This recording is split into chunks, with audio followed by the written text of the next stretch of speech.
Joining me now on the Knicks Film School Podcast, returning guests coming back for an annual tradition that we are very proud of. And when I say proud, I, of course, mean utterly embarrassed and ashamed of the past results that have come from the fruits of our labor in air quotes.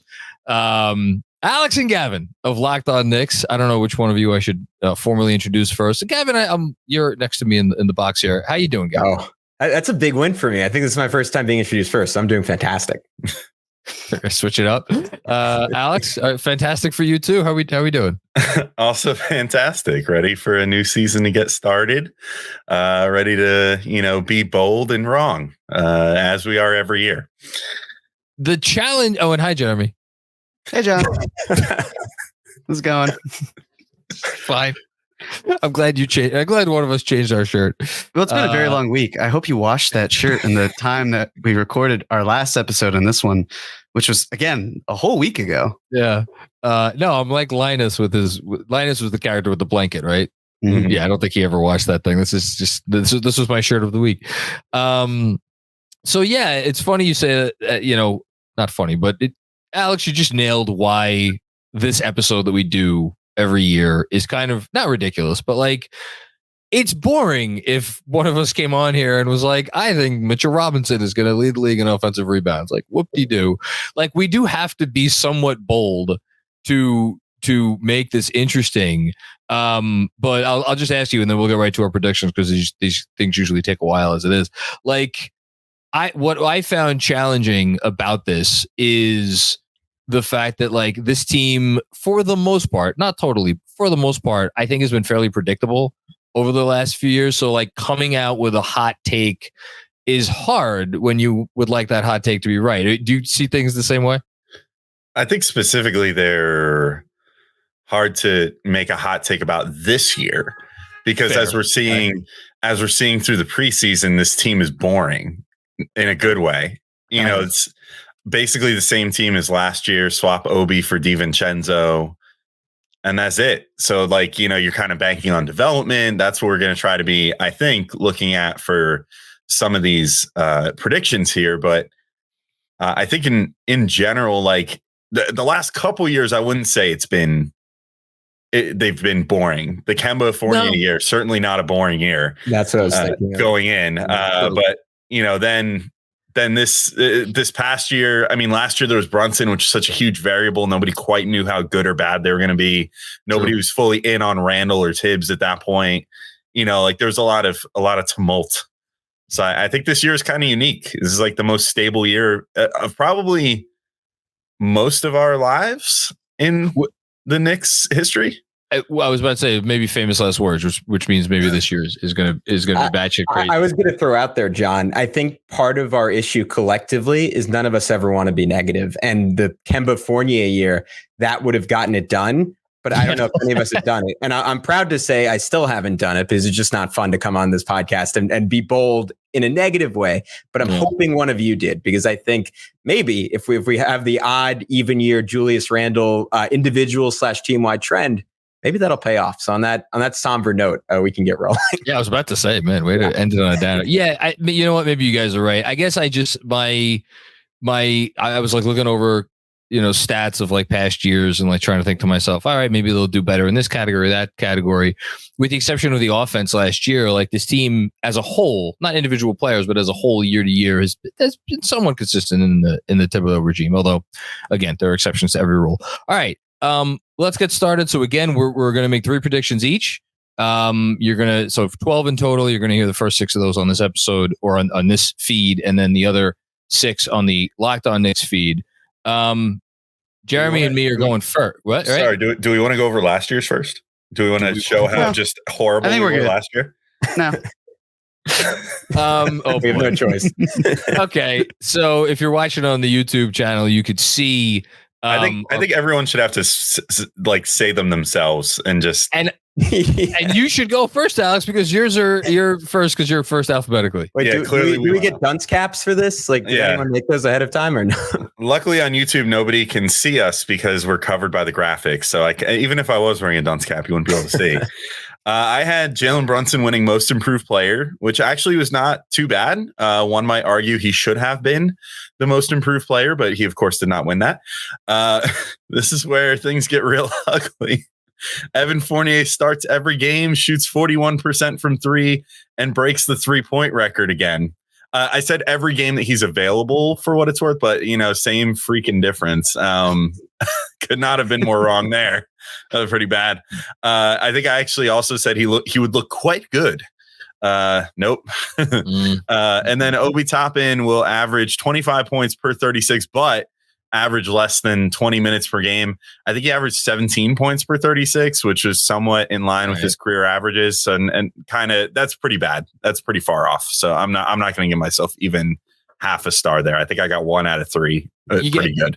You get a C-. Gavin, why don't you go to yours? All right. Mine were all in the right direction, but all wrong, which is an improvement for me. So I think I'm trending the right direction, but I had Mitchell Robinson will make an all defensive team this year. He was really good on defense. You could argue he was maybe deserving to be in that conversation. Ultimately did not make it. Grimes starts over 50 games. That part was right. And averages 14, 4, and 4. In retrospect, the assists was a particularly bold call. There was really no way he was going to get to 4 assists last year without just a major jump in his playmaking. Points and rebounds were pretty close. 3 rebounds, 11 points per game. So that's maybe the closest I've gotten in a while to getting right on one of these. And the Knicks bench will have a lineup that rates top 10 in net rating amongst 5-man lineups of over 200 minutes. That one did not get there. They had a lineup that was composed of some bench guys, including Quickly and Hartenstein, that got to 17th in net rating, but that was only 100 minutes. And then a Josh Hart version that got to top 5 in net rating, but only played 50 minutes. But theoretically,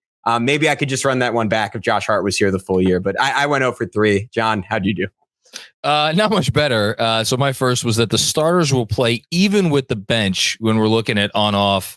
The most used starting lineup last year, the one that finished the year, with obviously the big 3 and then Grimes and Mitch, was +7, I think, on cleaning the glass, maybe +6 point something on NBA.com. And none of the bench units, other than, like you were saying, some of the ones with Josh Hart maybe were anywhere near that. The bench struggled to score all the year, although they defended well. So that was a miss. RJ Barrett is going to hit 200 3-pointers. He only missed that by 79. I was like so close to making that one come true. But I did go 1 for 3. I said the Knicks would make an in-season trade that impacts the rotation. They did go out and acquire Josh Hart. I'm not sure if that was the sort of move I had in mind when I made this prediction, or that Hart was anywhere near my radar, but I'll take the 1 out of 3 and move on to Jeremy. I still can't get over that prediction because, that's such a general prediction. Here we are going very niche. Alex said Obi will average 25 points per 36, and you're out here saying they'll get someone good. But take it. It's fine. Enjoy it. I'm taking the win. I won't gatekeep it. It's fine. But I'll be petty. So here are my 3. The Knicks will be top 15 in effective field goal percentage. They were not. They were 20th per cleaning the glass. However, if we look at when Thibodeau changed the rotation as of December 5th, the Knicks were 13th. So I'll take a consolation prize there. I said the Knicks will find a way to get OG Anunoby. They obviously did not. But I will say, I raised the OG Anunoby before there was really any kind of talk of OG Anunoby, but he's not here. Results matter. He's not in New York, so that didn't happen. And then the worst one was a top 10 assist to turnover ratio. The Knicks finished 22nd in that category, so not great on that one, I'll tell you. Listen, we all tried really hard, and we gave it our best effort. And that's all that should count, even if it's not all that may count in the minds and hearts of our viewers and listeners. Okay, so another 12 coming your way now, sure to be 100% right. Take these all to the bank. I guess I have to go first. You're the one talking. Jesus Christ. Okay. So Gavin, maybe I should take your advice and find something negative. I'm not going to do it. I'm going positive, and I'm going positive about a particular player. And I must be a glutton for punishment because I'm going positive about the same player that I tried to go positive for last year, and that's RJ Barrett. There are a couple of different ways that I wanted to go with a positive RJ prediction, mostly because and this is largely recent. Actually, Yeah, it is largely recency bias because I've liked how he has come out in the first 2 preseason games. Famous last words. But I think RJ is going to have a good year. And I think he's going to have by far the best year of his career. I was thinking about doing maybe some per 36 something or other because I think he's going to be really good. I'm still not sure how many minutes he's going to play. So I'm going to go to an area that I've dinged him on a lot and that a lot of people ding him on, which is that the numbers, if you like advanced stats, pretty much every year of his career, they have not loved RJ Barrett. Last year, if you go by certain advanced stats on Basketball Reference in particular, they painted him as one of the worst players in the league. I would not go that far, but it's not pretty. So here's where I'm going with this. I don't know. Jeremy, I'm going to ask you after I say it. Is it bold enough? And if you say it's not bold enough, maybe I'll go a little bolder. I think RJ Barrett is going to finish in the top 100 players in the league in value over replacement player. Now, but as measured by basketballreference.com. For context, context is important. We love context here. RJ's best finish in terms of value over replacement player thus far in his 4-year career was in his second season for the We Here season when he was a positive 0.5. Positive 0.5 that year. And again, the rankings change, every year in terms of like what your number translates to. But that ranked 168th in the entire NBA. To be in the top 100, you definitely have to have a value over replacement player, at least of 1. And it's probably going to wind up needing to be a little bit more than 1. So I'm essentially saying that RJ Barrett is going to do twice as well as the next best advanced stats season of his career. I think he's going to make a positive impact on the team when he's out there. So before I get anybody else's comments, Jeremy, is this bold enough or do you want it a little bolder? No, I think that's bold because we've had a previous conversation where we feel if there's someone who's going to get the short end of the stick with rotations due to minutes and allocating time, it's going to be RJ. So if he is in that situation, on the other hand, he would then have to be doing so well that Tibbs would be preventing him from seeing the time that would likely help impact the performance that would get him into the top 100. So I do think that's pretty bold. Okay. Alex, Gavin, what do you guys think? I think that's pretty bold. I mean, so for the uninitiated, I just went and looked myself because I was like, wait, how do they calculate that again? And it's a complicated. Yeah. It's basically it tries to correct me if I'm wrong. It tries to measure how well a team does when the player's out there versus how well a team does when he's not. Right. Yes, it's an estimate of how many points better the player makes a team by his presence on the court. When he's playing versus a replacement player. A replacement player is considered, according to Basketball Reference that I just looked up, to be a -2. So that would be like a, average Joe bench player, I suppose, is supposed to make you 2 points worse than someone who starts for you. The Knicks fly in the face of that all the time, I guess, because they consistently throw out really great bench players, but it can't be the case for everybody. But yeah, I think that's pretty spicy. I think that you're. So let me ask you this. When you're thinking about this, what is the thing that you think is going to push RJ over that hump this year? Do you think it's the 3-point shooting is finally going to come around? Do you think that it's the fact that he's now become just this unstoppable foul drawing machine that's just going to, like, he's just going to consistently churn out like 9-10 free throw attempts per game, and that's just kind of like place him there by default? Like, what's your rationale for this to say that he'll be in there? I'm just thinking, Jeremy, we should have had RJ get into the line, a bunch of times this year in our preseason overreactions episode that we of course recorded a week ago. No, I think his decision making is going to, because that's the thing I think that really turned the corner in the playoffs. I think his decision making and kind of in association with that, his passing is going to get a lot better. I don't know. I got the sense at times last year, like he was forcing it, maybe to prove that he was worth the contract, whatever the case may be. I think he's maybe going to be a little bit more comfortable in his own skin this year. So the decision making, I guess, would be number one for me. I'm cautiously optimistic that the RJ-led bench units, because I think he's going to still go with the RJ-led bench units, I think they will be better. I don't know if I could express exactly why. I think going getting Hart for a full season will help. I think DiVincenzo will help those units. I think they're going to play fast. I think they're going to turn defense into offense. That's more of what we saw in the preseason game against Minnesota with a lot of steals and everything. That's my gut feeling. And I just don't think he can shoot worse from three. You know, I mean, he shot 30% last year. How can he be that bad? I know, first two preseason games, not great, but hopefully that gets better.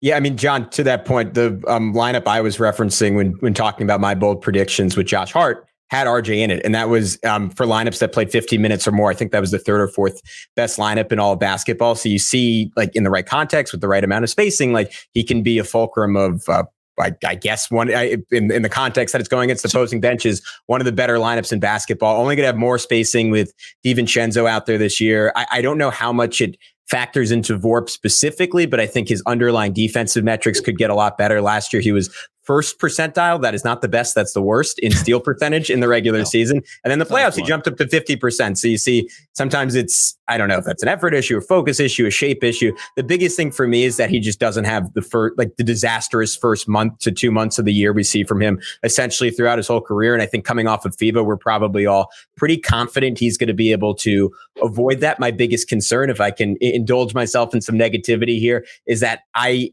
just don't know how much better the decision making is going to be. I think it did make a substantial leap in the playoffs. You still see him in the preseason taking shots that I just think he has no business taking, that are a product of his greatest skill and greatest weakness. And that's an incredible confidence, bordering on overconfidence in his own ability. And I think that's always going to be a part of his game. It's just like, how much can he pare that down and turn some of those clank threes into free throws, some of those missed mid-range jumpers into layups, and so on and so forth. But I'm with you. I think he's going to push his game in the right direction. I don't think he'll quite get there, but that's why it's a bold prediction.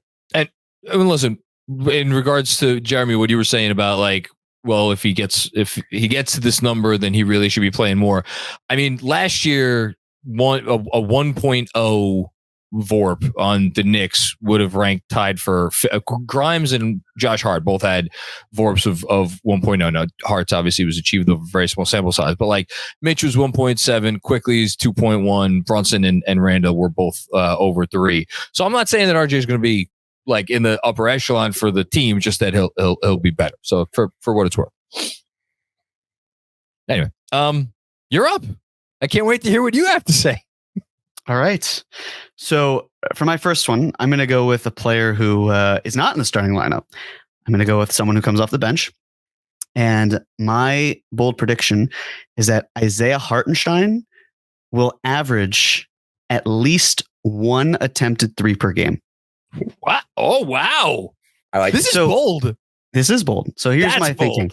As everyone here knows, we're recording this on October 22nd. The 2 games that we've seen since October 15th, I don't really count them because I just choose not to for whatever reason. But if we want to focus on the 2 games that we know the Knicks absolutely have had in the time frame of the preseason up until October 15th, we would see that Isaiah Hartenstein took 3 3-pointers in those 2 games. And 2 of them were from the corner. 1 of them was from the wing. 1 of them was, I believe, as the shot clock was expiring. I can't help but feel like the Knicks are trying to usher their way into an era where they have some modicum of spacing 1 through 5. It doesn't have to be a lot, right? Like, it's not going to be, hey, let's stick a 5 in the corner and he's going to be a marksman. It's just like, we want to add some more multi-dimensional play to our offense. And if we're talking about Jericho Sims playing at the 4, again, John, as you and I talked in the past about net rating with Sims and Hartenstein, wasn't terrible, but one way you could potentially improve that in a theory is to have 2 non-spacing bigs. You make one of them a little bit more in terms of a floor spacer. Now, that I'm not suggesting Hartenstein's shot is going to be deeply respected and suddenly the Knicks are changing the game. I'm not saying that at all. But there's something to be said of, especially for someone who played 82 games last year, if he were to take 82 threes, for example, I don't think that is super unrealistic. And for the much needed context, Isaiah Hartenstein, the first year that he played more than not even 60, let's say 50 games in a season was his year with the Clippers, the 2021-22 season. And he attempted 30 threes in that season. Last year, he attempted 37 of them. So I know that, say 82 hypothetically to 37, it's a big jump. That's a little bit more than double. And I'm assuming health here, but that's why I'm going to the per game portion of it, and that being at least one. And it's really the preseason it just felt fascinating that's when we're starting to see something about it. So maybe it's an implication that something else, or indication rather, that something else will happen. I was quite frank, and this is probably just by virtue of the fact that he played the most that he's ever played with the Knicks last year. But I was quite frankly amazed to see that he took more last year than he did with the Clippers, because we spent all last offseason last year trying to talk ourselves into did the Knicks just find a stretch big?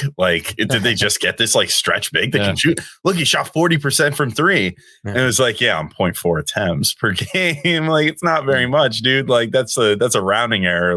Come on. So this is pretty bold, man. I don't know. I don't know if I'm with it. I applaud your boldness. You're really playing the game here, because I agree that I think the Knicks are, in theory, thinking of trying to get more stretchy overall, but I kind of feel like they're going to try to get that out of they're going to continue trying to just get that out of the 4 spot. I think that Tibbs is so determined to have his 5s play the way that he wants them to play. And the fact that he gives a little bit of leeway with allowing Hartenstein to kind of run some things from the elbow from time to time.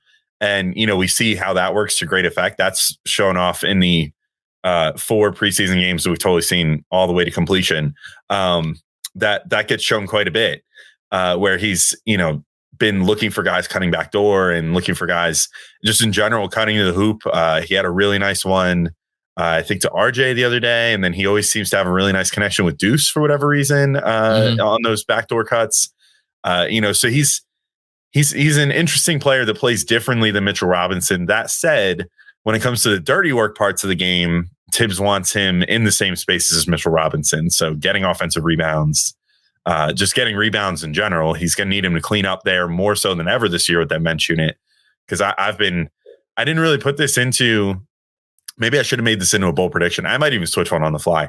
But I don't know necessarily that Josh Hart is going to be quite the rebounding impact that he's always been, considering that he's now going to be counted on as the 4-man rather than just the guy that can crash in there and snatch it out of the 4-man's hands. So I think that Hartenstein's going to be relied on that more than ever this year. So we'll see, but this would not be my bold prediction, but again, I applaud you for playing the game very well here. Yeah. Gavin, what say you? I really like it, because I think this is a bet that Tibbs is going to be drooling and staying up late at night thinking about Hartenstein and Jericho Sims on the floor together. And maybe that comes down to a Julius Randle injury at some point, that those guys actually get substantial minutes. I'm not sure about you guys. I haven't loved the look of that in preseason lineups. It's just really, really clunky, and you're counting on Jericho Sims to do a little bit more than he's capable of. But I think in the minutes when those two are on the floor, I wouldn't be shocked if we got to a point where Hartenstein is attempting a 3 maybe every 2 8-minute stretches that they're on the court together. And that would lend you to 1 a game. Maybe he starts, if he gets a little bit more confidence from there, to 2 a game. And there are great elements to keeping him out there behind the arc. I think most notably what Alex was talking about. I think it's easier for him to make those backdoor passes when he's spaced out to the 3-point line than when he's at the free throw line, and things are just a little bit more clogged. He has more room to kind of survey the court. So I like the prediction, because I have it's nasty. I'm not happy about it, but a nasty gut feeling that we're going to get a little bit more of those lineups than I would personally hope. And I think in those minutes, he's going to have to take those shots, because if not, they just won't work. I'll go the other way on the Sims thing. I don't think we're getting a lot of Sims Hartenstein minutes. I hope not. Wrong. Yeah, I don't see it. I think that's a thing we're going to look back on and be like, oh, remember when we were all worried that he was going to try to do the double big thing. I'm just looking at some of the centers that shot at least 1-3 a game last season. Thomas Bryant attempted a 3 a game, playing 18 minutes a night in Denver. Jonas Valanciunas played 25 minutes a game in New Orleans, averaged 1.4 threes per game attempted. Guys that you don't can shoot threes, but you don't think of as 3-point shooters. Chris Boucher played 20 minutes a game. He averaged 2.5 threes attempted. Now, obviously, Boucher is a little bit more of a track record of a 3-point shooter, but if you look at some of the guys who have done this, not in big minutes, but who are centers who take some serious threes. Santi Aldama, 3.5 a game in 21.8 minutes a night. I think he's got it in him. I really do. I think this is a good one. I could see him just missing it, though. I could see a 0.7 or a 0.8, but there's nothing fun about 0.7 or 0.8. So I like that you went bigger or instead of going home. Very good. Thank you. Which of you guys want to go first? Alex, Gavin, you tell me. I can go first. I just got joined by my cat. He was clearly very excited about this. Oh, nice. That was one of my bold predictions, was that he would jump on. So already won. Yeah. Man, you're crushing it, dude. Oh man, best year ever already. All right, let's see. My first prediction. This one seems a little convoluted, but I don't know. I have a method to my madness here. So the Knicks last year famously had a very high ranking in points per 100 possessions. They were third in the NBA in that category, which is great. But they actually fell to easily their lowest number under Tibbs in that department in the defensive side of things, at 19th in the league. So my prediction this year is that the Knicks slip into the bottom 10 in points given up per 100 possessions. So somewhere from the 21 to 30 range. But my justification for that is that they will still post an overall better net per 100 possessions than last year. So my prediction is that they're going to get much better on offense, because I just think they have more of what they need on that end. But I do think that there are going to be some games where they're going to have some tired legs a little bit, especially with that bench unit. I think that the bench unit at times might struggle a bit on defense, even though they have some great defensive playmakers. There's just going to be certain matchups that the Knicks don't really have. They don't really have that audible to go big off the bench. You know what I mean? And they could just play Randall more minutes or something like that. But I think some teams are going to expose that from time to time. And I think that could lead to a lower defensive rating, defensive per 100 possessions for them. Different than defensive rating, technically speaking, although very similar.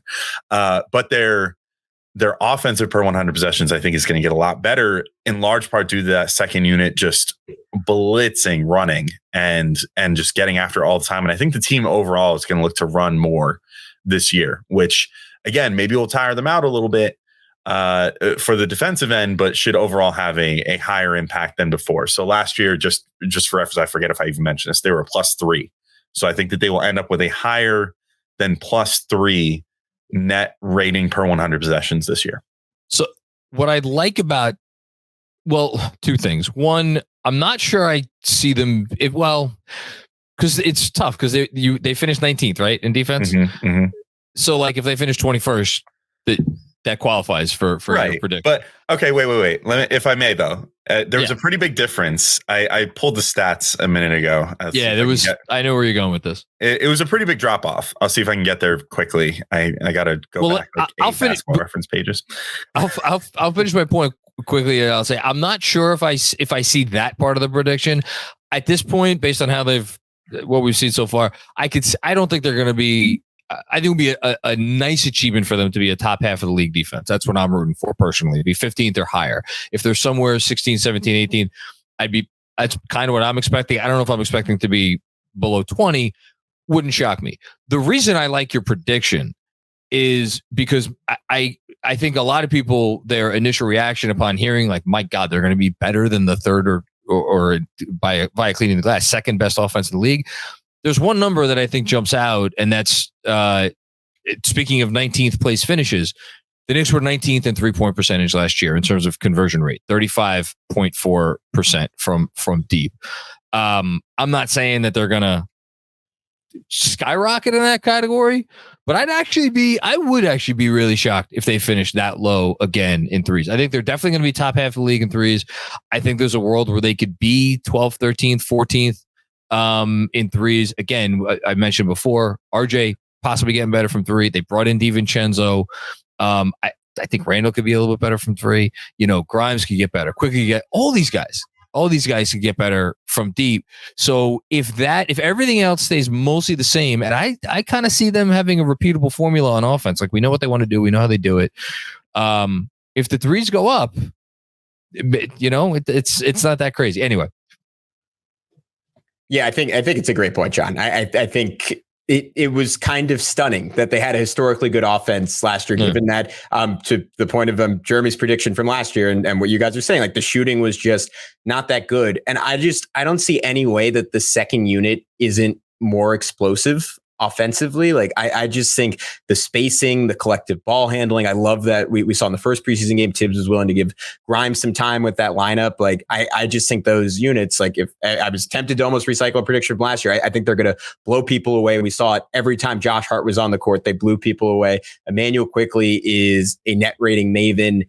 You're just combining all these guys who all they've done in the past is help that statistic. And I can't help but think the shooting's going to be better. Like RJ Barrett can't really shoot much worse than he did last year. We saw Quentin Grimes shoot just dramatically better after the All-Star break. I think he was around 45% from three. I honestly think Randall maybe even taking a few less shots per game just because things are going to be more distributed. His percentage could go up ever so slightly. Like I think it's a great one. And I think it's probably going to happen.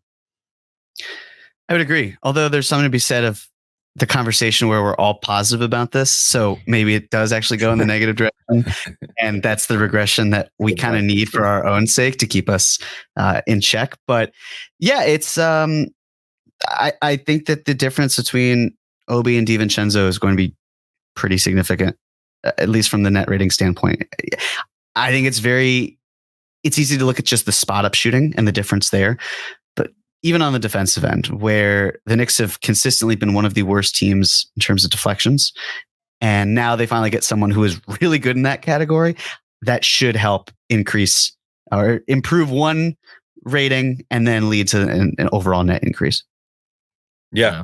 So the point I did find the stat I was looking for, the difference between the 19th and 21st ranked teams in points per 100 possessions given up last year was 0.8. So about a point difference. So I do think that there is a chance that they could be a point worse, but I think they could potentially be 2 points better on offense for all the reasons you guys said. When I said they got more of what they needed, shooting was what I meant. So I kind of teed that one up. I'm glad you guys hit it out of the park. I really do think the DiVincenzo edition, just the overall makeup of that second unit and how we're seeing them move the ball, and just the fact that you have three ball handlers there, like really it does kind of come down to the second unit, because we already know what the first unit is and how good they can be and how good they're probably going to continue to be, especially with RJ looking better. Grimes, once he starts hitting the three consistently, like he's been a little rusty through preseason so far, but once he like really finds his stride, Brunson is Brunson. Randall seems to have his head screwed on straight still, which is great. And Mitch is still Mitch, if not even bouncier this year again. Finally. So, things are looking great, I think, for them in that regard. But Gavin, I'll throw it to you for your first prediction here. All right. I went a little granular last year. So two of my three are pretty grandiose. And I'll start with maybe the biggest of them all. And that is, of course, Joel Embiid. I think by the time, this is maybe cheating a little bit because it extends into next offseason, but by the time we do this podcast, yeah. I said, oh, wow, because I know it's coming. I thought you said, hold on. Oh, okay. All right. No, sorry. You guys, hold on. Actually, you guys strap in for this. I think by the time we do this podcast next year, I think Joel Embiid is a Knick. And I think that is my first reason is that I just don't see any way this Philly situation doesn't implode. Either they're trading James Harden for cents on the dollar, or they're keeping him. And I could see a world where if they keep prolonging this, they say, yeah, buddy, we're looking, we're talking, negotiations ongoing. After the All-Star break, he just says, I'm done. I'm not playing anymore. And obviously he would be giving up a whole lot of money if he did that. So that would be kind of crazy, but I'm wondering if it becomes a pride thing with him at a certain point. And even if he does keep playing, I don't think it's unrealistic that this team is a first round out. I think they're still going to be a very good regular season team. I think Embiid is just too good for anything otherwise. Nick Nurse is a solid coach, maybe a slight upgrade over Doc Rivers. I think Maxey makes a bit of a jump. But if this team gets out in the first or loses in 4, 5, or 6 in the second round, like it is just Groundhog Day for Joel Embiid. And where does he, what is Daryl Morey going to give him to believe that he's going to have a championship core around him. We saw the Celtics make substantial improvements. We saw the Bucks make their all-in move. We see the rest of the East slowly but surely getting better. It feels like every team in that range is going to be a little bit better than they were last year. And the two teams around them dramatically jumped them. I think they're counting on Tyrese Maxey turning into a top 25 to 30 player overnight. And again, I really like him, but I don't see that happening. So let's just say that Daryl Morey says, all right, like we got to trade him. Like it's just not going to happen here. Who are the other contenders? Who are the teams with similar or greater assets? The ones that I wrote down were Oklahoma City, Houston, Portland, the Grizzlies, the Pelicans, the Jazz. Out of those teams, the ones that would become like surefire contenders with Joel Embiid are the Pelicans, Thunder, and Grizzlies. So ultimately what this comes down to is how pushy Joel Embiid is. Like the whole history of modern NBA basketball, or at least the last 5 years or so, are stars, if not getting to their first choice, getting somewhere that they would deem quote unquote acceptable. And maybe it's a repeat of the Dame Lillard situation where everyone says it's the Knicks, and then the Thunder send everything and he ends up there. But if he just doesn't want to go there, does Oklahoma City have the stomach to do that? Does Philly have the stomach to like send him there? And kind of just permanently torch that relationship? I think all those teams just have assets beyond what the Knicks can give up. And that's maybe my biggest fear in making this prediction. But I think ultimately, again, like I'm kind of falling back on that precedent that it just seems like guys get where they want to go. And I think out of the teams that, again, could contend and have big markets, like the Knicks are kind of just the clear-cut standout in terms of teams that could get him, not to mention the obvious history with Leon Rose. So it's a little bold. I might be a little bit short on the timeline, but I think these things usually happen a little bit faster than we think, if anything. So I'll say we're making some bold prediction around Joel Embiid this time next year. Can I tell you what my biggest fear is on this? Sure. On this Go front? ahead. Yeah, is that Masai Ujiri seems to have lost control. And why am I bringing up Masai Ujiri when you just talked for a couple minutes about Joel Embiid? Is because this whole gambit right now for Daryl Morey seems to be just get to next summer with max. With I know they keep saying double max cap space. It's not really double max cap space. It's a lot of money though. It's more than a single max, and it's like like whether it's a max and a half or a max and 2/3 of another max. The point is they could make a max offer to someone, and like we've been saying for years, free agency's dead. Well, there's one guy out there running an NBA team who seems to just have no fucking issue whatsoever with letting his players walk into free agency. And he's running the team in Toronto, and there are two really, really good players sitting there on the Raptors who are slated as of now, right, to enter unrestricted free agency next summer in Pascal Siakam and OG Anunoby. I could see either of those guys being perfectly fine fits in Philadelphia. Can Philly attract one of those two guys, and is that enough for Embiid if they do? Well, like, does that push them over those other teams? I don't know. I don't know, whatever they're going to get from Harden, and then I think it comes down to like how big of a leap does Maxey make? But that at this point, I think is because I think if they can't turn the cap space into something, at that point, to me, I because that's clearly what they're telling him, right? Like they're not punting on this year, but like it's kind of a punt. But like they're saying, just wait till next summer. We'll get someone that'll carry us through between that person and Maxey. They'll carry us through the next 5 years. They have to get someone. If they don't get somebody, and I mean, we've all looked at the market. We all know who's available, who's not available. I don't see. I don't think the Clippers guys are going to leave. And if they did, like, what is that? Is that the thing that's going to keep Joel Embiid around? A 30-whatever-year-old Paul George or Kawhi Leonard? I don't know. That's my biggest fear. I'm curious what Jeremy and Alex think, though. I'm a little peeved, and I say that somewhat facetiously because, John, you said everything I was going to say. Sorry. Like it's no need to apologize. We're clearly on the same wavelength here. To me, it's the Sixers have an opportunity to likely move James Harden and probably someone like PJ Tucker to the Clippers, get back expiring money and Terrence Mann. If you look at their cap sheet for the 2024-25 season, it's Joel Embiid making $51.4 million. It's PJ Tucker's player option, which we're swapping in this case for Terrence Mann, which is about the same, give or take. It's Paul Reed's non-guaranteed salary that likely will become guaranteed. It's Jaden Springer's money, if it's even guaranteed as well. Oh, yeah. But it likely will be. And then there's Philip Petrusev, who is making, next to no money. And it's actually $0 guaranteed there as well. So there's more than enough money for them to say to Siakam or Anunoby, look, if you see yourself as a max player, and for Siakam, he should, and for Anunoby, I don't think he's quite that high, but he's going to make more than $30 million. That's for sure. There's an avenue there to say you could have all, and there's Tyrese Maxey's restricted, his cap hold. You put all that together, it doesn't have to be a contender. It just has to be a team that's good enough where you say to Embiid, look, we're going to keep building here. We have no desire to trade you, especially if we get another piece in here. We want to keep making it work.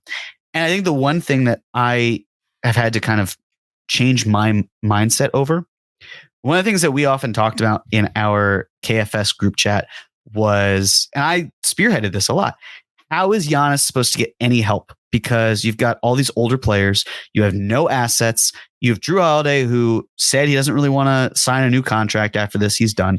How are you getting value? And what do? They got Damian Lillard. Yeah. Teams that have top 10 stars find a way to get talent around them, even if it's long enough to just get them over that initial hump. Because now maybe you're buying 2 years, but if you're buying 2 years for Joel Embiid, you've pretty much bought his whole prime. And if you've bought his prime, then you're probably going to want to re-sign him because you get to keep him. And he sees a whole lot of money and it's like, yeah, I love where I'm at. We're moving in the right direction. We're still trying.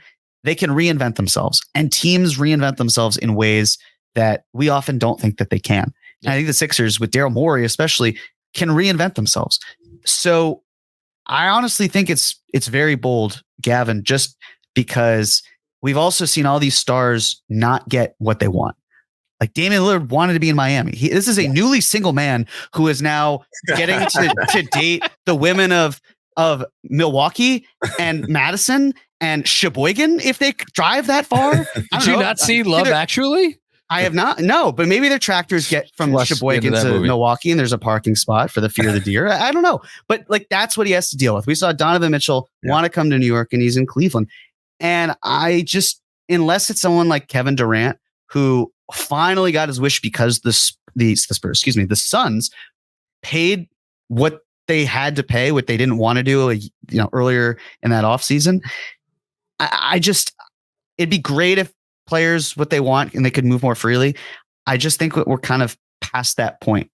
And as a result, the Sixers have enough smart people and flexibility to recreate themselves in a way that at the very least just keeps Embiid in Philly for a year or two after that. I'll just say in regards to all this. So one, are you guys assuming that they don't extend Maxey before the deadline? Or I believe they've even kind of talked about it's been reported. They will give you a max contract. We just save money and can make the team better and you still get paid no matter what. So that's probably what it's a difference for them of Jeremy, you probably know this number off the top of your head, 15, 20 million, right? In cap space for next summer, I believe. Sure. Something along those lines. Yeah. I don't know it off the top of my head, but it's a lot. That sounds about right. It's enough to not do it. Yeah. That sounds about right, given where he was taken in the draft. So that's interesting.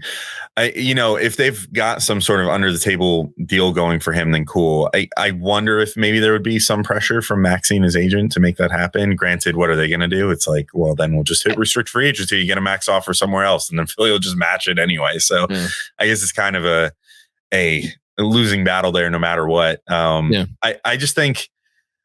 I think it's maybe assuming that Joel Embiid would be okay with more or less punting a year of his very fragile prime this year and not having that have him come into the offseason next year feeling the exact same way that James Harden does about Daryl Morey this year. Yeah. Joel Embiid at a charity basketball event, next summer saying like Daryl Morey is a liar and I will never be part of a team that he is GM of. Like, I could just as easily see that as him saying, you know what, Daryl, I buy the vision, pal. Like, I'm with it. Let's go sign some new players. Let's integrate some other brand new players into this team that has just been a consistent sinking ship under your leadership. I trust in you, pal. Like, this is going to work. It's fair. I don't know. He's going to be 29 this year. He's going to be 30 by this time next year. And he's a 7-footer with fragility issues. I just don't know. I don't know if he'd be willing to continue trusting someone that he's not 100% on board with, that has kind of done nothing but alienate his co-stars his entire time with the team that with Ben Simmons, with now Harden, with basically everybody. Morey notoriously treats players like a figure on a spreadsheet more so than an actual person. And I think that might play into things. Now, whether they decide to honor his trade request to come to New York or not would be a totally different thing, which, to your point, Jeremy, I think is a totally fair. Like, we've seen a guy specifically say, I want to come to New York. And his team said, well, that's cool. We're going to Cleveland, so maybe Embiid then ends up getting diverted somewhere else for a year, much like we're maybe seeing happen with Donovan Mitchell right now, where there's already reports coming out about well, he still wants to go to New York, by the way. So he's going to find his way there somehow. But at that point, if Joel goes 2 more years down the line, how desperate are the Knicks going to be to get him at that point? If he's going to be making like $60 million a year for this team that has only ever had stars on value contracts during this whole regime. I don't know. So it's definitely a bold prediction. It feels a little more bold after you guys just made the case against it, I think. But yeah. It's a great case against from you guys. And I think the Dame trade is maybe the biggest dent in my argument that, like, very similar in a very similarly small market, like to Milwaukee, Oklahoma City, if they got Embiid, they could make a case, hey, we're title contenders from day one. And I think even though they're super young, like if they kept Shea and Jalen Williams and Chet in that trade, and they could still probably beat the Knicks' best offer pretty easily while keeping all those guys, then things look really, really good. And it's kind of on Embiid and where he wants to play. But I am ultimately banking on emotional fatigue here, which I think is already at a high. And the tensions, like Embiid dropped some nuggets this summer that, like, he's not that far off from that line of thinking. And I just don't think the Toronto guys move the needle for him enough. I don't think like Pascal Siakam walks in the door and Joel Embiid's like, great, we're winning the title now. All my prayers have finally been answered. So I don't think that's a great fit. I think Anunoby's a good fit. I think it probably results in them exiting the playoffs in the same round. Like, I don't see the guy that changes things. It's more so about Daryl Morey being a stubborn, and just trading him off to oblivion in the Western Conference somewhere, which is totally plausible. I'll two last things on this. Yeah. I think Jeremy kind of said something along these lines. It's not that the signing one of the Toronto guys would have to make the Sixers like the leaders in the clubhouse. But I think when you combine it with the fact that I there's been reports out to this effect, and I believe them, I do think genuinely Joel Embiid wants to retire a Sixer. I think if all things being equal, he would like to stay there, and because he likes it there, and the whole, we don't need to go into it. So it's like, can you do enough? Right? We sitting here logically, we could look at that move and be like, that's not enough. The question isn't what we think; it's what does Joel Embiid think? Is like enough to convince him? The bone I'm going to throw you though is this, which is that I think if, let's say, the Sixers don't have a great year and they don't get one of the Toronto guys, and Embiid does ask out, and he does say, I want to go to the Knicks, I think he's going to the Knicks.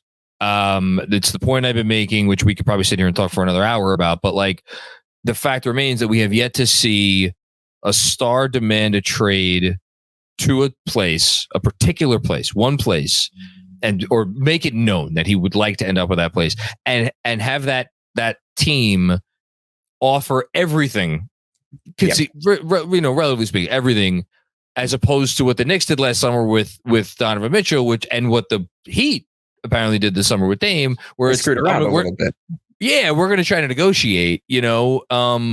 I think the Knicks would be willing to offer everything, which is what made. And I thought of this when you were like, are the Knicks really going to want to pay an aging Joel Embiid $60 million a year? I think if they have a chance to get Joel Embiid, I think they're going to offer everything. I don't think they're worrying about the money. I think they're going to go for it. I think at that point, I think it would get done. It's about, for me at least, it's about getting to that point where he walks into Daryl Morey's office and says, I want to be a Knick, but we'll see. I don't think the Knicks are going to be nearly as desperate for Joel Embiid as you may be thinking they are. Maybe not. Like if we're saying everything, right? Okay, so are we looking at the Knicks essentially being the Sixers that we're describing, and now being in a position where they have to get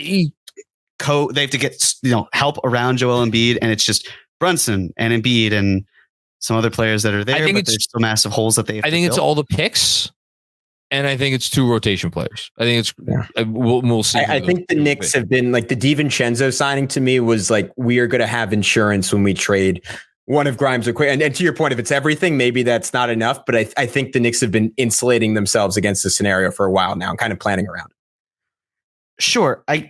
My question is if like Kevin Durant in his mid 30s doesn't cost everything that the Suns had. It cost a lot. Don't get me wrong. Well, but the difference is every trade that I see out there, almost everything. I'm not saying he didn't cost a lot because he's still Kevin Durant, but every trade that I see that's out there compares a Joel Embiid trade to a trade of a wing or a guard, never to another big. Because it's often unprecedented, because there's often not a case where there's a player like this around, which means everything could go out the window, but it also could be, look at the price tag that other teams have played for expensive centers who are 30 or higher. I mean, Gobert's the exception, but obviously that's an ugly. Gobert's not the exception. Forget about Gobert. Because there's also Vucevic, right? Because what about Anthony Davis? Vucevic, I think Anthony Davis, I think, is the closest analogy. But Anthony Davis was in his mid. Was like 26. Yeah, he had a year left. The point I'm making is that there's really not a great. This is a Joel Embiid comparison because there just hasn't been a center who has operated like him, who has the injury history like him, who has the salary like him, who is in the position to even be available. But I struggle to see it being everything. But look, maybe it is. I think it's going to be less than that because he's like 30 years old for a big man is probably what the equivalent of like 32, 33. There hasn't been, to your point, the last big 30-year-old or center, 30-year-old to make an All-NBA team was Marc Gasol, I think, in 2015. And that's so this is not an endorsement of the Knicks doing this, to be clear. This is just what I think could happen because as we always talk about, my final point here is like, there's never going to be the perfect trade, right? So like when you just say, screw it, this guy won MVP a year ago. And I think to John's point, the Knicks could do that. And I also think just for one more thing, like if we're looking at, potential analogies for this too is maybe like Lillard and that sort of a decent one at this point too, for like a guy that had multiple years left on his deal that would be at the equivalent age. You know what I mean? Like, I don't know. I just think in general, what we have seen is like, to your point, Jeremy, and this is like overall, this isn't even just because of the semi unprecedented nature of the type of player that Embiid is and like not really knowing what his market is, but the overall star market has kind of done what we all thought it would and come back down to earth a bit. And like the new CBA helps that out a ton because no team is really lining up to like decimate their cap right now. So all these guys that are the massive max players, now they're like, now the teams that are trading for them have this ability to say, hey, by the way, like, you know, these guys are going to like trading for this guy is going to severely hamstring what we're able to do to build our team. So like, we're going to need to hold on to some stuff because, you know, by taking on a $60 million player, that's a third of our cap now. And that's just not tenable to, you know, make happen. To me, everything you just said applies to the notion that OKC would blow away all other offers for Embiid. To me, they're the team that I'm not saying that they could be picky, but like, you know, if there's any team that could be picky with what they have and what they already have going on before they even make the trade, if they decide to make the trade, I'm curious to see how they look this year with all these pieces. But I just want to say one thing on OKC. Yeah. Sam Presti had a press conference at the beginning of training camp, and I found it fascinating. He talked about, someone asked him the question of an all-in trade, and Presti spoke for 6 minutes saying, well, what is an all-in trade? What does that even mean? Because for me, I see a team where we've got a lot of young pieces that could turn into something. And I see a team that didn't even finish 500 last year. So why is it that we're taking that step and we don't even know what we really have? And maybe that gets solved within the next year.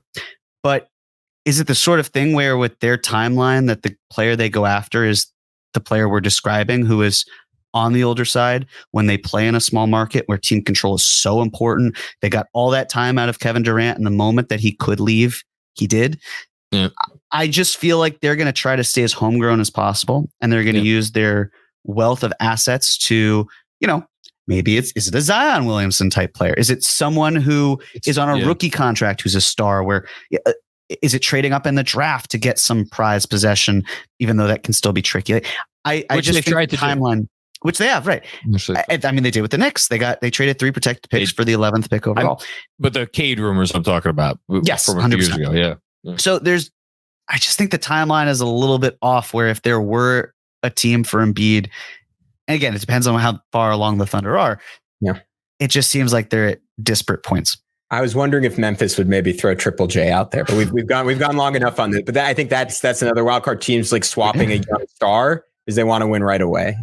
Listen, there's always going to be wild card. Maybe some people saw Cleveland coming before those reports emerged last summer. I didn't personally, but I think we just unlocked a whole separate podcast to record.